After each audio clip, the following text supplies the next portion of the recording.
Class 8 স্বাস্থ্য সুরক্ষা আত্মপ্রত্যয়ী হয়ে যোগাযোগে এই অধ্যায়টির পৃষ্ঠা 99 থেকে পৃষ্ঠা 102 পর্যন্ত যে ছকগুলো আছে তার আনসার দেওয়া হবে। প্রথমে পৃষ্ঠা 99 এ ছক দেওয়া হয় নাই, এরপরে পৃষ্ঠা 100 তে একটা ছক দেওয়া আছে, লেখা আছে আমার ভালো লাগা ও প্রত্যাশা প্রকাশের অভিজ্ঞতা। প্রথমেই বলা আছে যাদের সাথে কথা বলেছি, এরপর অভিজ্ঞতা, অনুভূতি, চিন্তা।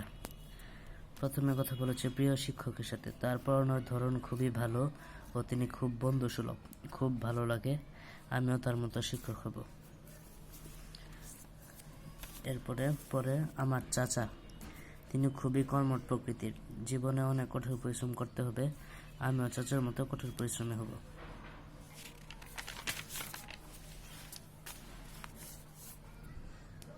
এরপরে বড় বোন, তার পড়াশোনা করার ইচ্ছা অনেক ও ভালোভাবে লেখাপড়া করে, খুবই ভালো লাগে, তার মতো পড়াশোনা করব। এরপরে পৃষ্ঠা 1 ও পৃষ্ঠা 2 আর কোনো ছক দেওয়া হয় নাই, পরবর্তী ক্লাসে এরপরে থেকে আলোচনা করাবে।